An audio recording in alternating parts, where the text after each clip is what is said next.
Ahlan wa sahlan. Welcome to our Middle East, here from Jerusalem. The main question today, how can the Iranian people of today create the free and democratic Iran of tomorrow? We've got exactly the expert that you need to hear from. Please join us.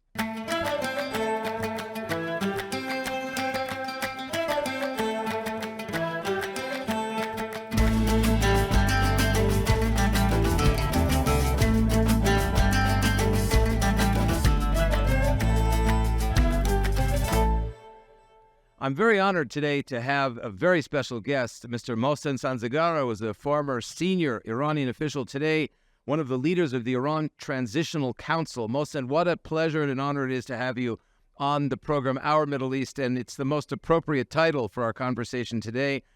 As a former official of the two Irans that you experienced, one in the Shah and one after the Shah, how do the Iranian people today take their own future in their hands with a regime that is, it seems incorrigible? It seems impossible to penetrate this regime.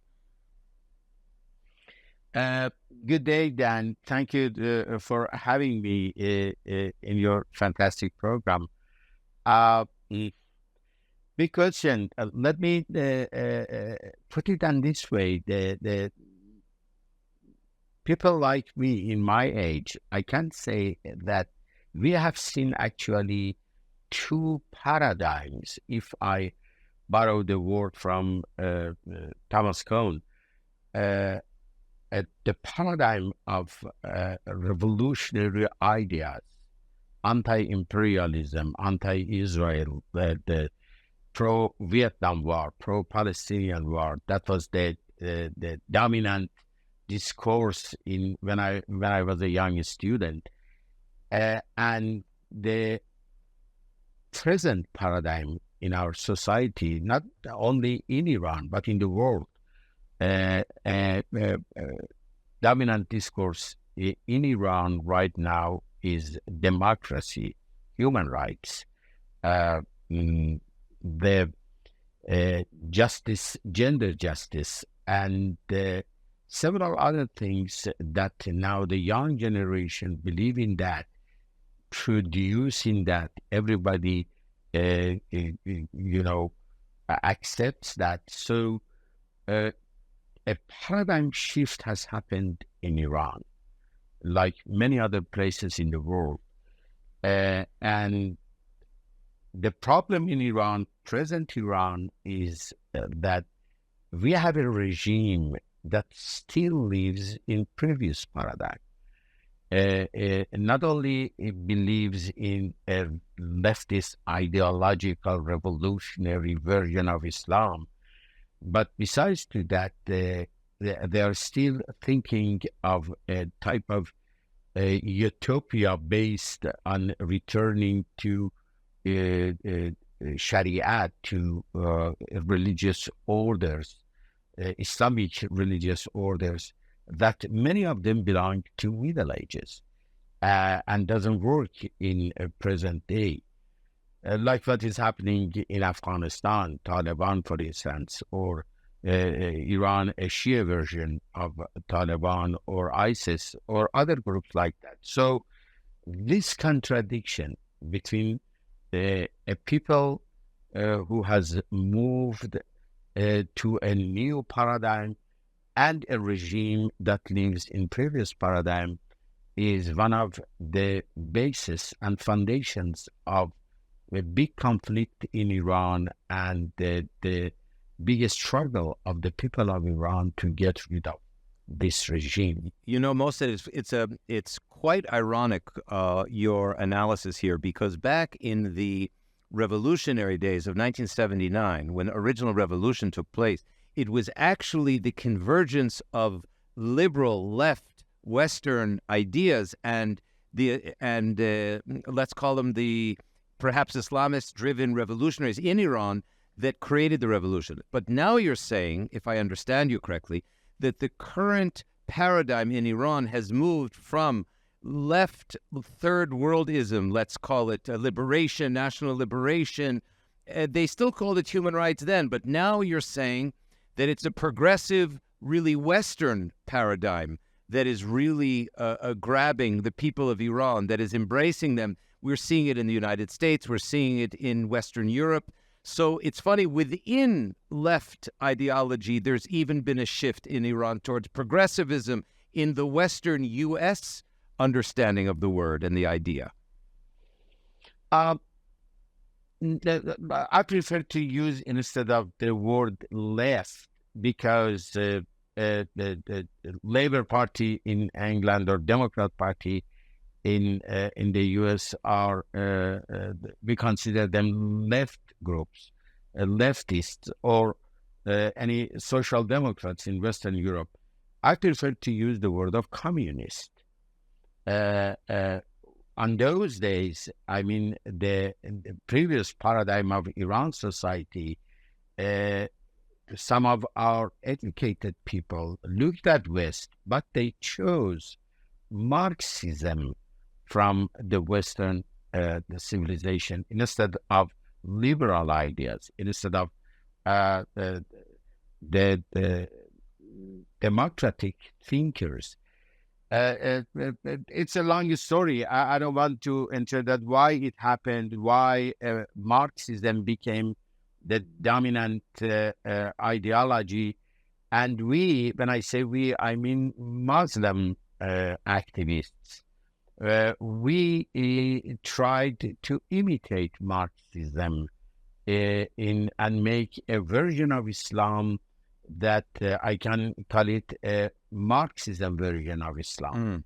If you look at to the books of some thinkers like Ali Shariati, actually he was the teacher of revolution. He passed away 1 year before victory of revolution. Now, when you go back and reread and read his books, easily you find out that he tries to borrow the main ideas of Marxism and just Islamization of Marxism, I call it. Unfortunately, now that time is over. I chose the word of paradigm because when you live in a paradigm like sciences, everybody think in that paradigm, in that discourse. Everything is produced inside that. But when a paradigm shift happens, the new paradigm, everybody now shift to the new paradigm and produce in this paradigm. I mean, this is actually the main shift in society of Iran. And this is something that I can say that the present rulers of Iran, especially the leader, they don't understand it. So here you have 90. Yeah. I'm sorry. Go ahead. No. I mean, they think that they can prevent a society, progress of a society, a progressive society. They suppress the people. They create fearness in the society, threat the people, and think that by such methods they can prevent a society from changing. That it's useless. I mean, just they create more troubles for Iranians, more brutality and more murder. So we're really talking about an Iran of tomorrow that's a liberal democracy. I mean, this is really quite a revolutionary conversation, actually, when we've moved from an Islamic adoption, if you will, of Marxist ideas to a liberal democracy, the way the West likes to look at itself. Help us understand how the Iran of tomorrow as a liberal democracy looks like. How are people envisioning their society? You've said 90% of the Iranian people favor the ideas that you're talking about right now. I really did not like the word liberal that you use, that you hire for what say liberalism. Because especially in the U.S., sometimes using the word liberal means something else. But in the essence of this word, liberalism, you talk about the rights of the people instead of the duties of the people. You know, the present regime of Iran, based on religious regime, they talk only about the duties of the people. This is how the religion works. As a religious man, you have some duties to do. You should do some things if you believe in a religion. Okay, in your private belief, it's okay. But when you come to a society and instead of regulations based on the will of the society, instead of that, you have just religious duties. This is something else. But in liberalism, we are talking about a human that has rights, the human rights. This is the word that now people of Iran insist on that. I see sometimes, I really like that. I see sometimes that these moral police that stop some young girls of Iran and try to push them for imposed hijab, they answered that, okay, you believe in hijab, you wear that, but I don't. And this is my right to wear whatever I want. This is something that in my generation was absent. We didn't think about that.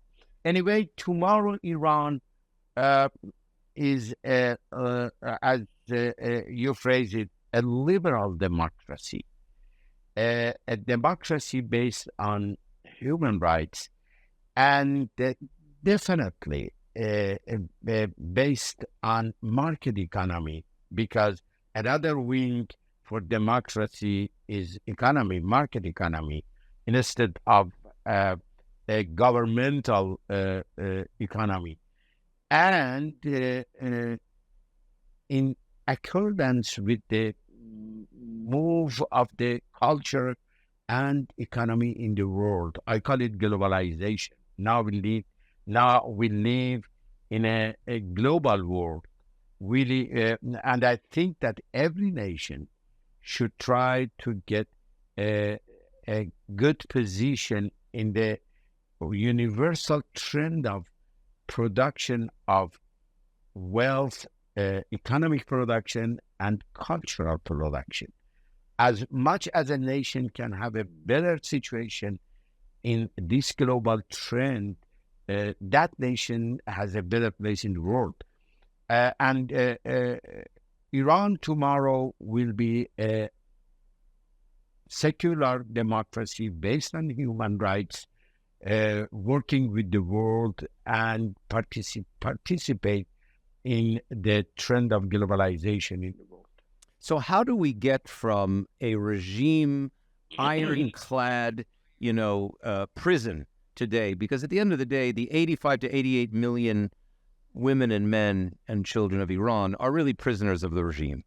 And for 44 years, there have been, as you are well aware, and you've been so active as a leader in many of these different efforts towards democratization over the decades, how can the Iranian people change this regime? Can they actually democratize their own country? Or does it require an external event, a military event, a political event, a combination of the two in order to change the regime? It seems that the regime has been very resilient and very sophisticated in avoiding their own collapse.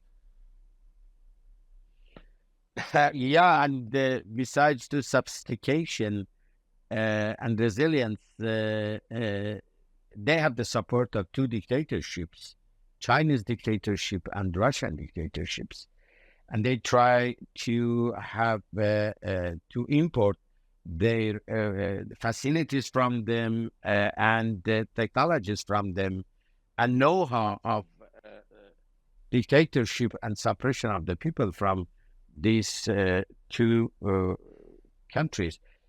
But, Dan, first of all, I believe that like Russian doll, all the other dolls come out of the main one, which is the change of the dominant discourse of the society. That paradigm shift that I talked about, it has happened in Iran. Later or soon, this regime will be overthrown by the people. And how in practice, I understand there are lots of dangers in front of the people, in front of Iran. We may have for a while a failed state. It may happen. I don't deny it. Or because of the terrorism of this regime, we might be under attack. When I say we, I mean Iranian, by a military strike against Iran. But if you ask me how the people can get rid of this regime, I have only one answer: civil resistance. Civil resistance has worked for in more than 60 countries during last 70 years, 60 years. It's people power, believe in people power, based on three pillars of civil resistance: protests, paralyzing the regime and strikes, and defection from the regime. These three parts of civil resistance should move together and mobilize the people. This is the way that if we go through that, the change to establish a democracy after overthrowing this regime is more than any other types of struggle against this regime. Fortunately, we have protests, not only street protests, but other types of protests like riding on walls, hanging the banners or riding on the regime banners, or many other tactics. In recent events in Iran during last year, our friends in Iran collected the new innovations in tactics. Totally about 50 more tactics were created by Iranians that I sent the list to Michael Beer, the writer of the book of civil resistance tactics in 21st century. He has collected 346 tactics, and I can say that we Iranians donated 50 more to that collection. For instance, cutting the hair by women was one of the tactics, protest tactics to impose the job that became famous in the world. And for paralyzing the regime, for going to strikes, I can tell you that right now, average every day out of 84,000 industrial factories of Iran, in average we have 1,000 factories on a strike. In the teachers, the health department, in journalists, every part of Iran, I mean, civil society of Iran, we have protests, we have demands. Our problem is that how connect them together. And in strikes, whenever you succeed to have country all over country strikes on two parts of the economy: energy and transportation. These two parts, if you can have a general strike in these two parts, then everything will stop. And we're working on that. When I say we, I mean the activists in Iran and outside Iran. And defection, the third part, it has gone more than what I expected, than what I expected. Because let me give you a figure from an evaluation from Ministry of Intelligence. I quote from their internal and secret reports. They say that 3 years ago, 2019, November 2019, now it's 4 years ago, only 1% of the members of IRGC, Revolutionary Guard, and Basij, the militia, had problem to suppress the people. But during last year, they said that something between 65 to 70% of the members of IRGC and Basij got problem to suppress the people. Mm-hmm. In one of the evaluations, they had an exact figure: 68% of them got problem to suppress the people and disobeyed the commanders. They didn't come. Basij is, by definition, is a voluntary organization. They had problem to bring them to the garrisons and send them to streets, even if they paid them, but they didn't come. I mean, the fiction right now, not only in IRGC, Basij, or police, they have problems, but in inner circles as well, like a Minister of Intelligence, IRGC intelligence. So as much as the people struggle goes ahead, I mean, in protest, in paralyzing the regime, then the fiction will be accelerated. In civil resistance, we have a special, graph that shows that how they are related to each other. Let's go into for a moment the why behind the defections. Are regime officials in IRGC and even Basij aware that at the end of the day people want to be free, or are they defecting because of fear themselves that ultimately the regime will fall and they will be prosecuted, they could even be condemned to death? What's behind the defection? What's behind the cracks in the regime wall? All of them. Yes, some of them fear from the future. Many of them are the member of that society. They live in that society and see that how the people are dissatisfied with this regime. The third one I can say is the presence of the women in struggles. They have problem to confront the girls, the women. Many of them don't like to fight with women on the other side. We had many reports that many of them said that, we see our cousin amongst the people who are protesting, or sometimes their sisters, their mothers, their wives. One of the commanders of IRGC in Syria, fighting in Syria, returned to Iran last year because, I don't know his name, but I quote from one of the inner reports of the regime that says that he returned to Iran because his wife was arrested amongst the protesters. But I think that something that might be more than effective, more than any other reason, is the corruption of the regime. They don't believe in what the leader and other clergy and the officials of the regime claim. Corruption not only in economy, but moral corruption as well. And they don't believe in the regime anymore. And the slogans of the regime, anti-US, anti-Israel, they have seen that they wanna just pick the money and pour it in their pockets, billions of dollars.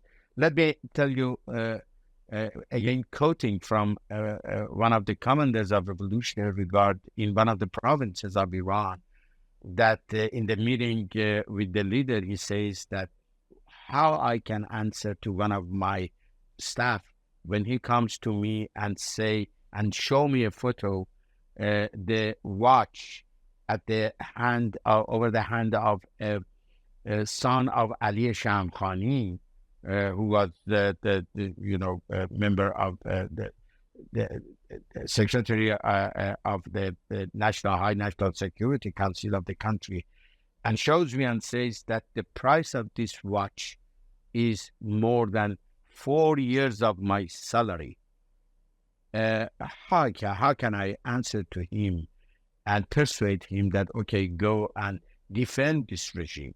I mean, the billions of dollars that they steal from the people of Iran, many of them, their family, I mean, top officials, their families live in Canada, in the US, in Western countries.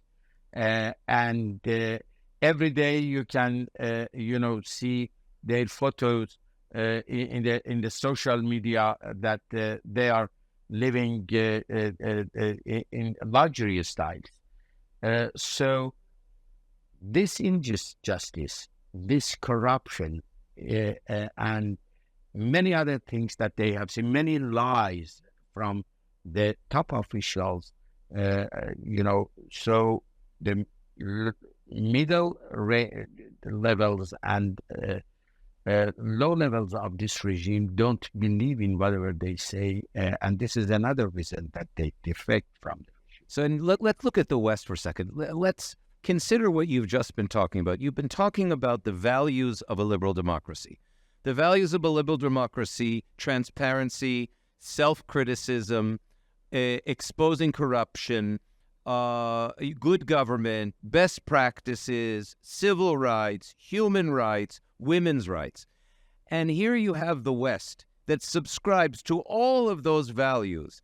And yet when we watch the United States, and frequently the European powers as well, they legitimize, securitize the regime at every turn. Something is disconnected here because the values of the West are colliding with the behavior of the West with regard to the regime. How do we what is it that the West is not understanding about the regime, or maybe they don't want to understand? I don't know. Maybe I have talked to some, governments in Western countries. Sometimes they say that they want to prevent more dangers from this regime, especially Europeans. Sometimes they say that they don't see any alternative to this regime. They don't believe that the opposition succeed to bring down this regime. But by the way, I agree with you.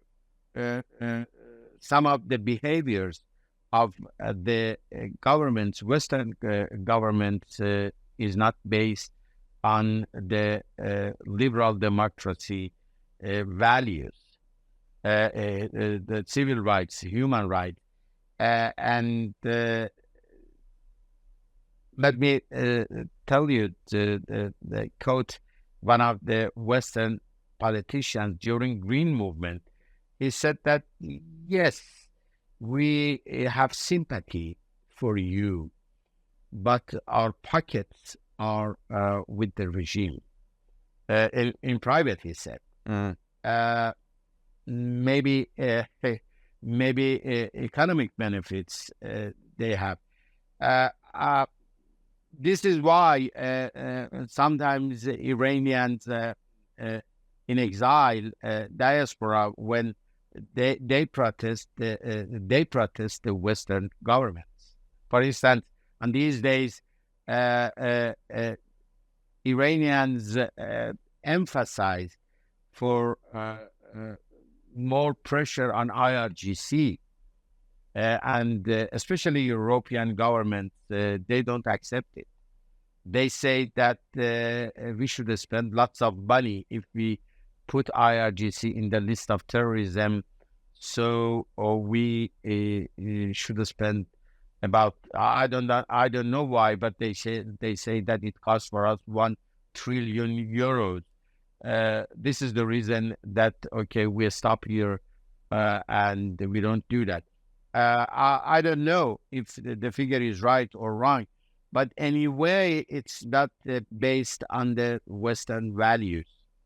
Yeah, it's a very regretful collision between values and political behavior. I mean, it seems to be one of the complicating factors. Here's another complicating factor.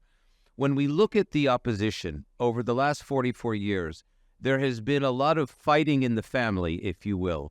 And I'm wondering how much of this is cultural, because, Iran is a mosaic of Shia, also of Sunna, of Azeris, of Baluchis. I mean, you have many different groups within Iran that call themselves Iranian. The question is, what is it that prevents a more unified opposition from emerging? And I know that this is one of the things, as a leader of the Iran Transitional Council, that you're working for unity and for understanding among the opposition. Help us understand the soul or the conflicted souls of the opposition and why it's been so difficult over 44 years to create a more unified inside and outside leadership.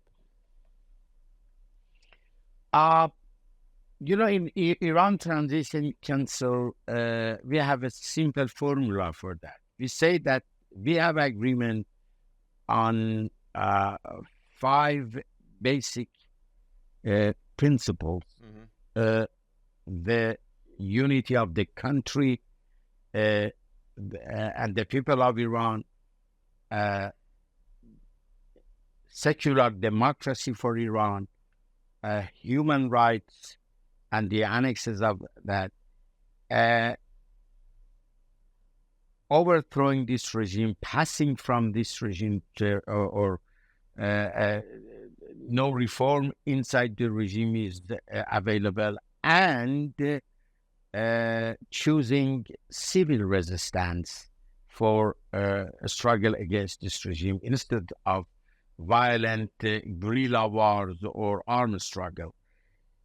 And we understand we can have agreement on these principles, basic principles, and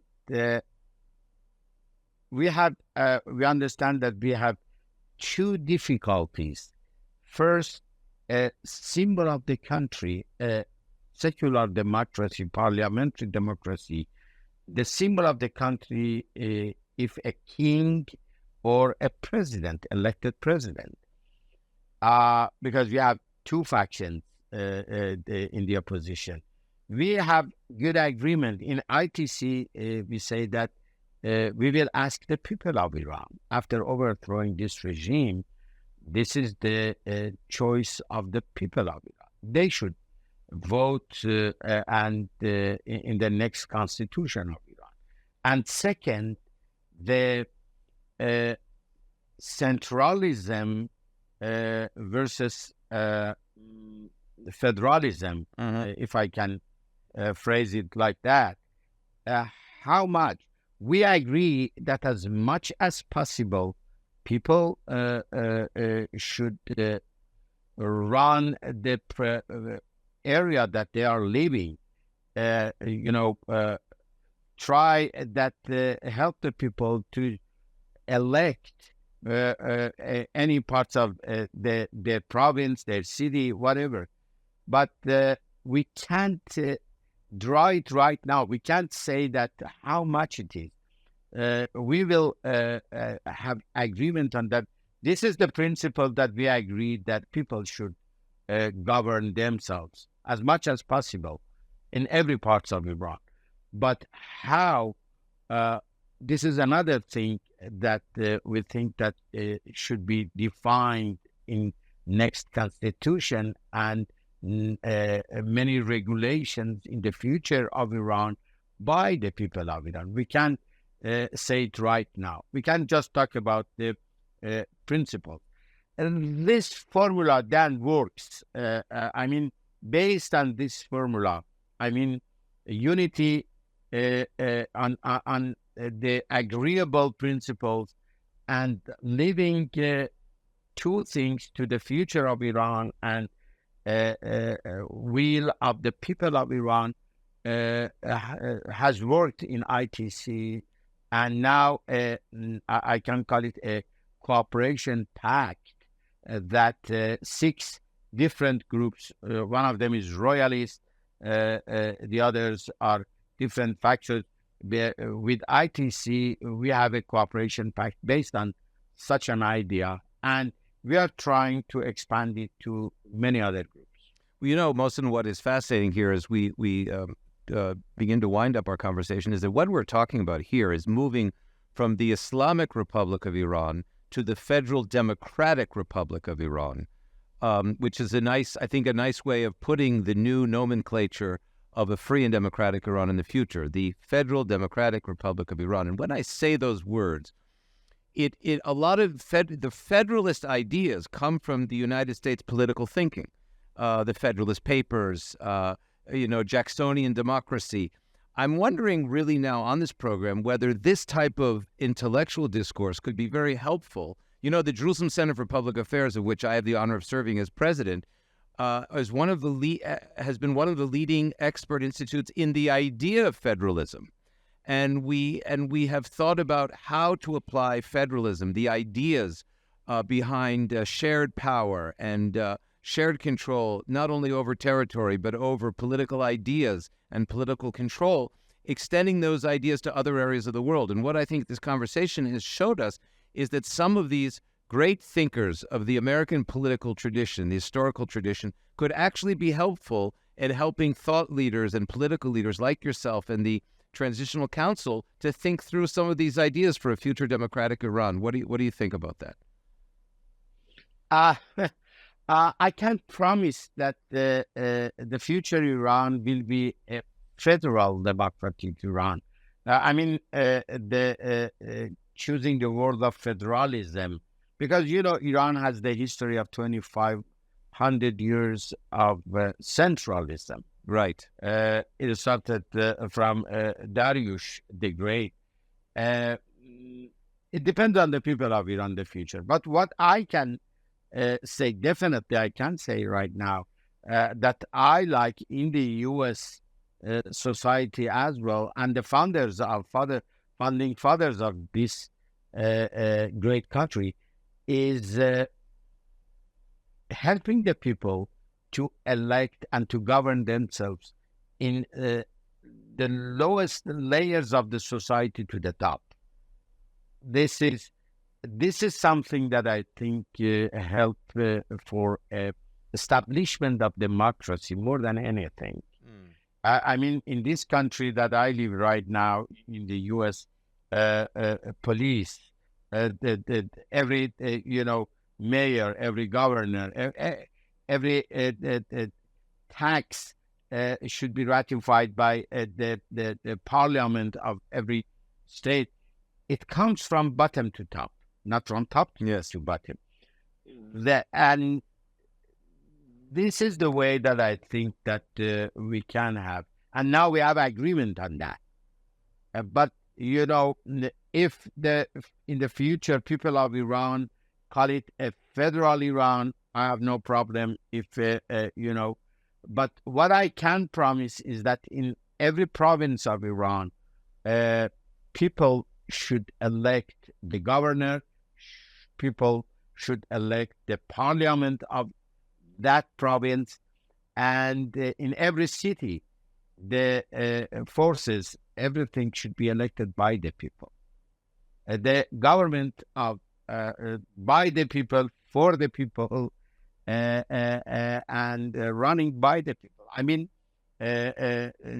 This is something that I think that now everybody agrees on that. A government of the people, by the people. Boy, it certainly sounds like some of the founding principles of the United States Constitution. Exactly. There you are in the capital of the United States, and I've had the honor of meeting you there and of them meeting you in other countries and other places. And it's really been an honor to discuss some of these ideas. This has really been a discussion about the soul of Iran. It's the political, social, economic soul of a people that is one of the, I think, most talented and most brilliant people with a great history. And in fact, I can tell you that Cyrus the Great was one of the most enlightened leaders that allowed the Jewish people to come back to Jerusalem and reestablish their temple and worship in freedom. So we have the Iranian people and the Jewish people in their Jewish homeland have a great history. And here we're talking about the Judeo-Christian values of the American people embracing the Iranian people on the basis of democracy, of people power, of bottom-up freedoms. It's been a great discussion about the soul of people, and as Natan Sharansky says, building a free society out of a fierce society. And so I hope we'll continue these discussions. I think there's a lot the American people actually can help the Iranian people with, and having these discussions about the notions of freedom in whatever political context, whether it's more centralist or more federal, but certainly people joined in freedom. Mohsen Sazegara, one of the leaders of the Iranian Transitional Council and a former senior official of two very different Irans. Thank you so much for joining us on Our Middle East and sharing with us the soul of the Iranian people. Thank you for having me, Dan. And I hope the future will be a good friendship between Israel and Iran. We have historical ties, as you said. Inshallah, Bezrat Hashem, as we say in Hebrew, God willing, we say in English. I look forward to seeing you very soon, God willing. Thanks so much, Mohsen.